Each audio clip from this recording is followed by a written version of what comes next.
ಎಲ್ಲ ಮುದ್ದು ವಿದ್ಯಾರ್ಥಿಗಳಿಗೆ 76ನೇ ಗಣರಾಜ್ಯೋತ್ಸವದ ಹಾರ್ದಿಕ ಶುಭಾಶಯಗಳು. ಪ್ರಿಯ ವಿದ್ಯಾರ್ಥಿಗಳೇ, ಈ ಭಾಷಣ ಕೇವಲ 6 ಸಾಲಿನ ಭಾಷಣ.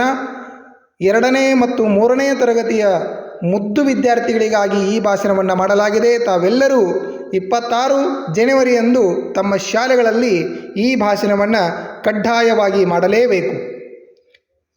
ಈ ಸಭೆಗೆ ನಮಸ್ಕಾರ ಹಾಗೂ ಎಲ್ಲರಿಗೂ ಗಣರಾಜ್ಯೋತ್ಸವದ ಹಾರ್ದಿಕ ಶುಭಾಶಯಗಳು.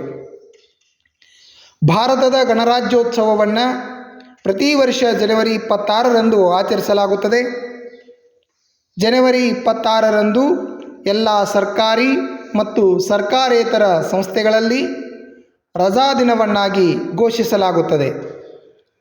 ಶಾಲಾ ಕಾಲೇಜುಗಳಲ್ಲಿ ಸಂಗೀತ, ನೃತ್ಯ, ಭಾಷಣ ಇತ್ಯಾದಿ ಕಾರ್ಯಕ್ರಮಗಳನ್ನು ಆಯೋಜಿಸುತ್ತಾರೆ. ನಾವೆಲ್ಲರೂ ಸಂವಿಧಾನದ ಎಲ್ಲ ವಿಷಯಗಳನ್ನು ಅರಿಯಬೇಕು ಮತ್ತು ಅದೇ ರೀತಿ ನಿಯಮಗಳನ್ನು ಪಾಲಿಸಬೇಕು. ಈ ರಾಷ್ಟ್ರೀಯ ಹಬ್ಬವು ದೇಶದ ಏಕತೆ ಮತ್ತು ಹೆಮ್ಮೆಯನ್ನು ಕಾಪಾಡಿಕೊಳ್ಳಲು ನಮಗೆ ಅವಕಾಶವನ್ನು ನೀಡುತ್ತದೆ ಹಾಗೂ ಸಂವಿಧಾನ ರಚಿಸಿದ ಎಲ್ಲ ಮಹಾನ್ ವ್ಯಕ್ತಿಗಳಿಗೆ ನಮನ ಸಲ್ಲಿಸುತ್ತಾ ನನ್ನೆರಡು ಮಾತುಗಳನ್ನು ಮುಗಿಸುತ್ತೇನೆ. ಜೈ ಹಿಂದ್, ಜೈ ಭಾರತ್.